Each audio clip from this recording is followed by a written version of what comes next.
자, 주택법의 기출문제 마지막 강의입니다. 자, 공동주택의 리모델링과 그 다음에 보칙 부분 보도록 하겠습니다. 작년도 33회 때는 이 보칙에서 시험 문제를 3문제를 출제해가지고 굉장히 좀 당황스러운 문제들이 있었습니다. 이따 확인 한번 해보시고요.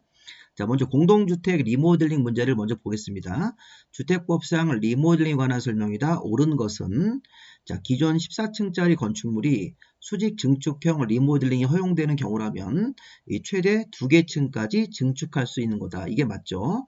자, 수직 증축형 리모델링을 할 때 세대수 증가형으로 자, 15층 이상 건물이면 3개 층까지 각 동별로 증축할 수 있고 14층 이하 건물은 각 동별로 2개 층까지만 증축할 수 있으니까 요 14층이면 14층 이하이기 때문에 2개 층까지 증축하는 게 맞습니다. 이게 맞네요. 자, 그 다음에 두 번째는 리모델링 주택조합이 설립인가를 받으려는 자는 인가신청서에다가 주택 소재지 80% 이상 토지의 사용 승낙서. 자, 우리 과거에는 이거를 토지 사용 승낙서라고 그랬는데 이게 현재는 개정이 되고 조금 용어가 바뀌어서 자, 주택을 건설할 대지 80% 이상 사용 권원이란 말 쓰는 거죠. 자, 이렇게 주택을 건설할 대지에 80% 이상 사용 승낙서인 사용 권원이 들어가는 것은 리모델링 주택조합이 아니라 지역 직장조합입니다. 자, 지역 직장조합을 설립인가 받을 때는 주택을 건설할 대지 80% 이상 대지 사용 승낙서인 사용 권원이 들어가야 됩니다. 지역 직장조합 할 때. 자, 반면에 리모델링 주택조합의 설립인가를 받으려면 좀 이따 보실 건데 각 동별 구분 소유자 및 의결권의 각 과반수, 각 동별 구분 소유자 및 의결권의 각 과반수 동의와 전체 구분 소유자 및 의결권의 3분의 2 이상 동의가 필요하기 때문에 간단하게 줄이면 리모델링 주택조합 설립인가 받을 때는 각 동별 과반수 동의와 전체 3분의 2 이상 동의를 받아서 인가신청서를 제출한다. 자, 지금처럼 이렇게 80% 이상 주택을 건설할 대지의 사용 승낙서인 사용 권한은 지역 직장조합에 들어가는 거기 때문에 2번 질문 틀렸습니다. 자, 3번. 소유자 전원 동의를 받은 입주자 대표회의는 시군구청장한테 리모델링 신고하고 리모델링 사업을 할 수 있다. 자, 신고하고가 틀렸습니다. 자, 리모델링 허가를 받아서 리모델링 사업을 할 수 있는 거죠. 자, 4번.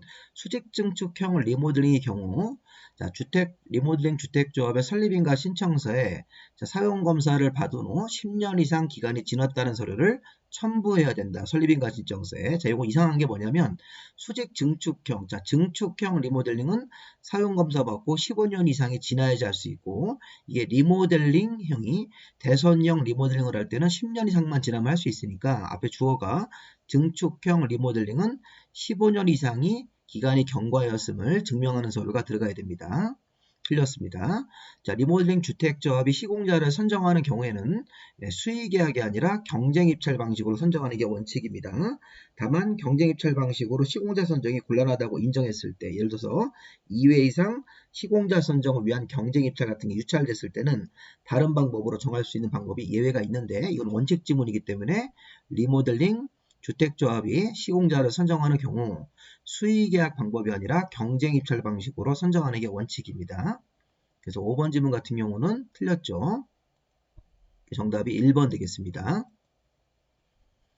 자, 그 다음에 자, 보충 설명을 하면 자, 리모델링 여기 허가를 받아서 리모델링 사업을 하고 자, 리모델링 사업 주체는 1번, 2번, 3번이 있는 겁니다. 자, 우리가 자, 리모델링은 우리 좀 전에 대표적으로 리모델링 주택조합이 각 동별 과반수와 전체 3분의 1 이상 동의를 받아서 설립인가를 받고 리모델링 조합이 사업 주체가 되는 경우도 있는데 이렇게 입주자나 사용자나 관리 주체가 1번, 입주자 대표회의를 구성해서 요 3번도 리모델링 사업 주체가 될 수가 있습니다.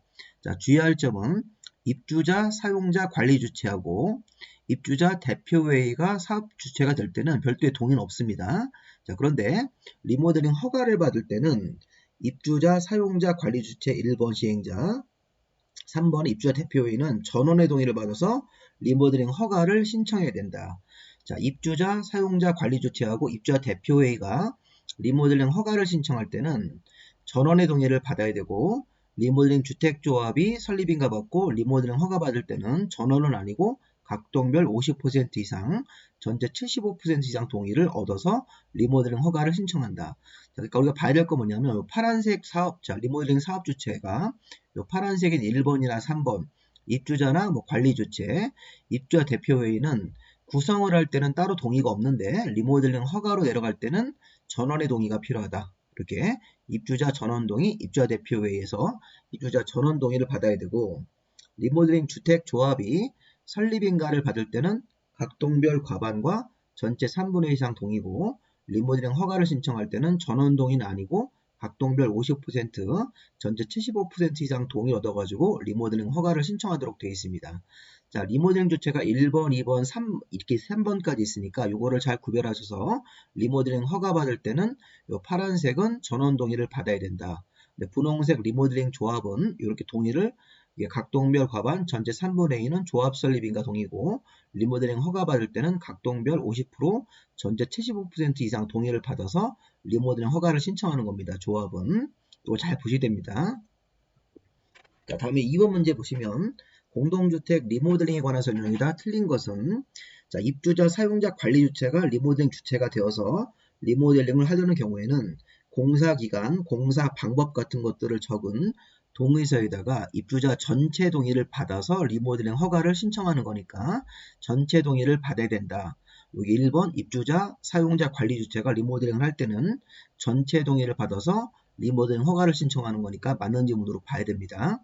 두 번째, 리모델링에 동의한 소유자는 입주자 대표회의가 시군구청장한테 허가 신청서를 제출한 이후에도 서면으로 동의를 철회할 수 있다. 좀 전에도 리모델링 입주자 대표회의가 리모델링 허가 받을 때도 전원 동의가 필요한데, 전원 동의를 맞추기 위해서 동의서를 써준 토지 소유자, 이런 소유자가 이게 리모델링 허가 신청이 들어갔을 때는 동의를 철회할 수 없는 거죠. 항상 허가 신청 전에, 인허가 신청 전에 동의를 철회할 수 있다고 해야 되기 때문에 허가 신청서를 제출한 이후에는 동의를 철회할 수 없다라고 하셔야 되겠습니다. 2번이 바로 틀렸네요.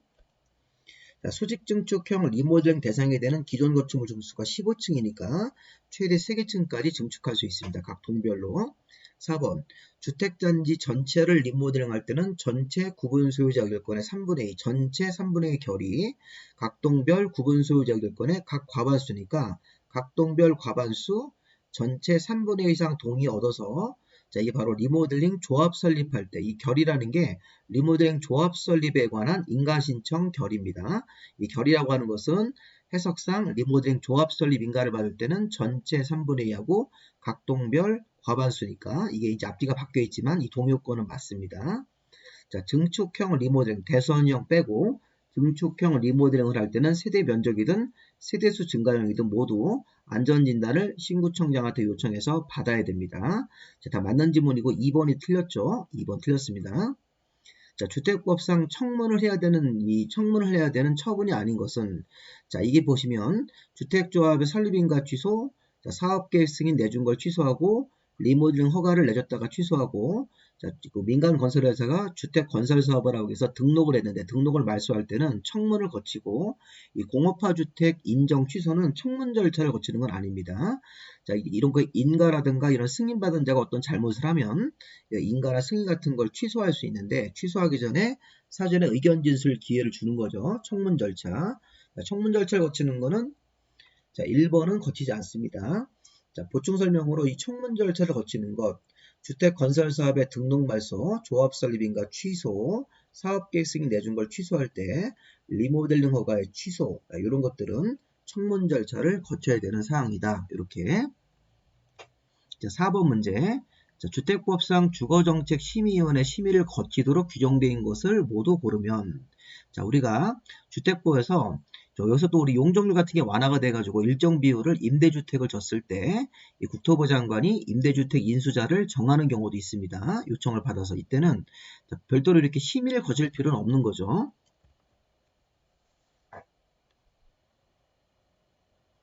자, 요 기억은 심의를 거칠 사항은 아닙니다. 주택법에서도 용적률이 완화가 되면, 그러면 주택을 지을 때 용적률이 완화가 돼서 주택을 더 지면 그 중에서 30%에서 60% 범위 안에서 조례가 정하는 비율로, 그러니까 최대 60%까지 임대주택으로 줘야 되고, 그 임대주택을 국토부 장관이나 시도나 토주택공사나 지방공사에게 공급을 해야 되는데 사업주체가 자, 일단 시도지사가 우선적으로 인수할 수 있습니다. 근데 시도지사가 인수를 못하는 상황이라면 이런 시군구청장이 국토부 장관한테 인수자 지정을 요청할 수 있는데 이때 국토부 장관이 인수자를 정할 때는 별도로 이런 주거정책심의위원회 심의를 거치는 것이 아닙니다. 자, 반면에 분양가 상한제 적용지역, 자, 이게 주택법 58조라는 게 공공택지 외의택지소 국토부 장관이 주택가격 상승 우려가 있으면 이 심의를 거쳐서 분양가 상한제를 적용하겠다고 지역을 정할 수 있죠. 이거 심의를 거치는 상황이고 이 국토부 장관이나 시도의사가 투기과열지구를 정하는 경우도 주거정책심의위원회 심의를 거쳐서 국토부 장관이 투기과열지구를 지정도 하고 해제도 하는 거니까 니은하고 디귿은 이 주거정책심의위원회 심의를 거치는 사항인데 이렇게 임대주택의 인수자를 정하는 경우는 심의사항은 아니다. 정답은 니은, 디귿이 모아선 4번으로 정답을 보시면 되겠습니다. 자, 이런 것들도 앞에 있는 거를 막 같이 이렇게 막 섞어서 냈기 때문에 굉장히 혼합된 문제입니다. 이거는 공급 파트에 나오는 거고 이거는 사업계획 승인 파트에 나오는 거니까 관련 내용들 앞에 걸 좀 보시면서 자, 그리고 이제 5번 문제 보시면 공동주택의 리모델링에 관한 설명이라 틀린 것은 자, 입주자 대표회의가 리모델링을 하려는 경우에는 자, 리모델링 설계 개요라든가 공사비 같은 것들을 적힌 결의서 아까 리모델링 입주자 대표회의가 리모델링 사업을 할 때는 입주자들의 전원 동의가 필요하기 때문에 이런 결의서 같은 것들을 가지고 소유자 전원 동의를 받아서 리모델링 허가를 받는 거니까 맞죠? 이렇게 보시면 이 결의서에다가 주택단지 소유자 전원 동의를 받아야 된다. 자, 이렇게 다시 한번 입주자 대표회의가 리모델링을 하려는 경우에는 리모델링 설계 개요 같은 것들 그 밖에 뭐 공사비 또 이렇게 비용부담 명세서가 적힌 결의서 같은 걸 만들고 소유자 전체의 동의를 받아야 됩니다. 그래서 리모델링 허가 신청을 하는 거죠. 그리고 2번처럼 공동주택의 입주자들이 모여서 입주자, 아까 사용자, 관리주체가 리모델링 사업할 때도 자, 입주자들의 전원 동의를 받아서 이렇게 비슷합니다. 여기 보시면 소유자 전원 동의, 입주자 대표회의가 할 때 입주자들이 직접 리모델링 사업을 할 때도 입주자들의 전원 동의를 받아서 신구청장한테 리모델링 허가를 받는 것이니까 이것도 맞는 거로 봐야 되겠네요. 여기 전원동의란 말이 안 나왔지만 일단은 전원동의를 받아서 입주자들의 전원동의를 받아서 시군구청장한테 허가를 받습니다. 리모델링 허가. 자, 3번 사업비에 관한 사항은 세대수가 증가되는 리모델링을 할 때 만드는 권리변동계획에 포함되지 아니한다가 아니라 포함이 됩니다. 이런 사업비가 이 권리변동계획에 당연히 포함이 되는 것입니다. 자, 증축형 리모델링을 할 때는 안전진단을 요청해서 안전진단을 받아야 되는 거죠. 5번에 보시면 수직증축형 리모델링을 하는데 기존 건물 층수가 12층이면 14층 이하니까 2개 층까지만 증축할 수 있다. 3번이 문제네요. 사업비에 관한 사항은 권리변동계획에 포함이 됩니다. 자, 리모델링을 이렇게 세대수 증가형 같은 거로 할 때는 자, 이런 권리변동계획이 만들어지는데 권리변동계획은 자, 리모델링 전후 권리변동의 명세, 조합원의 비용부담, 사업비 같은 것들이 이 권리변동계획에 포함이 됩니다. 여러분들 조심할 게 이 권리변동계획은 증축형 리모델링 중에서 자, 이게 바로 세대수 증가형 리모델링을 할 때, 자, 세대수 증가형이면 만약 500세대가 15% 증가해서 575세대가 됩니다.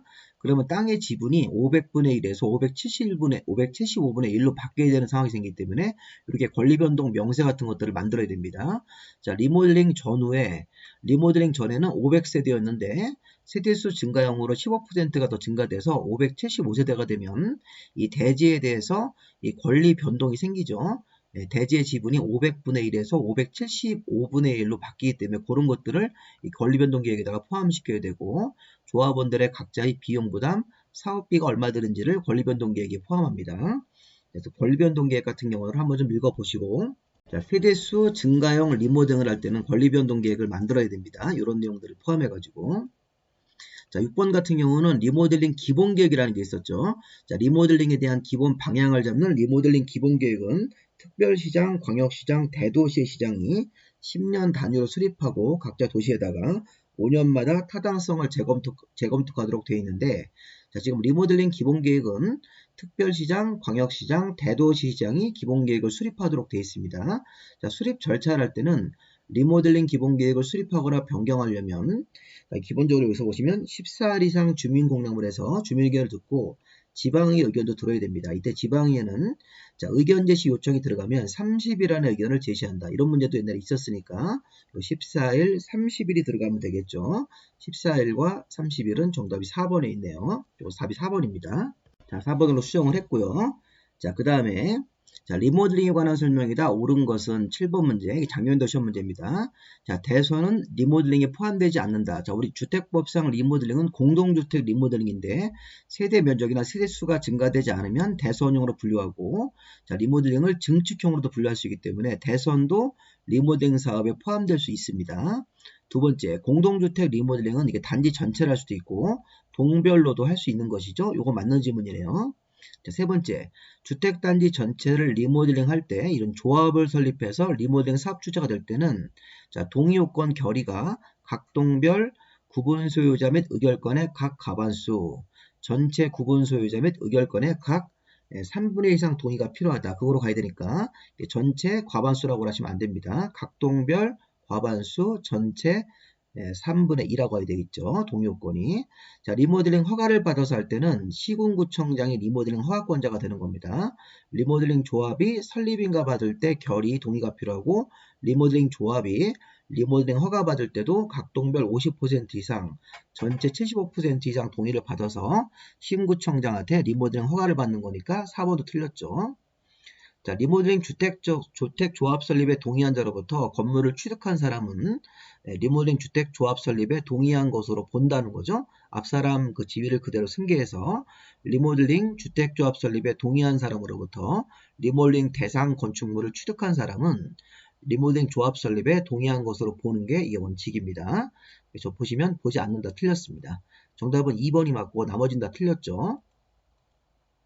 자, 8번. 자, 이거 굉장히 특이한 문제입니다. 8번하고 이 9번은 거의 그동안 안 나왔던 문제인데 주택법에서도 국토부 장관이 자기 업무를 시도지사한테 위임할 수 있는 사항이 있는데 시도지사한테 위임하는 것이 아닌 걸 찾는 겁니다. 자, 국토부 장관이 주택 건설 사업의 등록 말소는 국토부 장관이 시도지사한테 위임해서 처리하는 건데 이 건설 사업의 등록은 자, 이거는 주택 사업자 단체, 이거는 주택 사업자 단체라고 자, 이거는 별도의 기관이 있습니다. 그래서 1번 같은 경우는 국토부 장관이 별도로 정하는 단체인 주택사업자단체한테 등록 업무를 이렇게 대행시키는 거고 등록 말소는 국토부 장관의 시도지사한테 그다음에 이런 사용검사가 국토부 장관이 해야 되는 사용검사 항목도 국토부 장관의 시도지사한테 위임할 수 있고 사업계획 승인을 받아서 이런 임시사용 승인 같은 것들도 국토부 장관이 내줄 업무를 시도지사한테 주택 건설 사업자의 영업정지 업무도 시도지사한테 위임할 수 있는데 이 기업번 1번 업무는 국토부 장관이 주택 사업자 단체한테 위탁할 수 있다. 자, 보충 자료를 보면 자, 국토부 장관이 시도지사한테 위임할 수 있는 게 있고 국토부 장관이 주택 사업자 단체한테 위임할 수 있는 사항이 있습니다. 요거 주택 건설 사업이나 대지 사업에 대한 등록 업무는 원래 국토부 장관이 해야 되는데 요거 위임 규정에 따라서 이런 사업자 단체한테 위탁할 수 있습니다. 위임할 수 있습니다. 반면에 등록 주택이나 대지 사업에 대한 등록, 영업 정지 같은 거, 또는 사업계획 승인, 변경 승인, 사용 검사, 임시 사용 승인 이런 것들에 대한 업무는 국토부 장관이 시도지사한테 위임할 수 있으니까 이런 1, 2, 3번 같은 경우를 좀 전에 출제를 했죠. 그래서 한번 보시면 되겠습니다. 그 위임 같은 것들이 국토부 장관이 시도지사한테 위임할 수 있는 것이 아닌 것은 요겁니다. 요거 1번. 주택 건설 사업의 등록은 주택 사업자 단체한테 위임할 수 있다. 이렇게 한번 비교해서 한번 확인해 보시기 바랍니다. 자, 9번에 보시면 작년도 저희 예상 못한 거, 이 주택법에서 이게 1년 이하의 징역 1천만 원 이하의 벌금, 이거 부과 대상자가 요 1번인데요.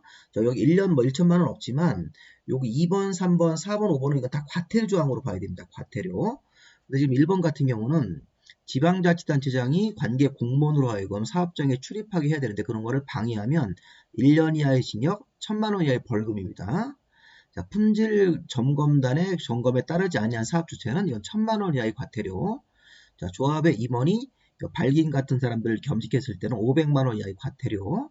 그다음에 요거 이 조사 같은 것들을 기피한 자, 분양가 상한제 조용주택에 들어가서 실제 거주하는지를 확인하기 위해서 공무원들이 조사를 해야 되는데 이런 조사 같은 것들을 기피하면 300만 원 이하의 과태료.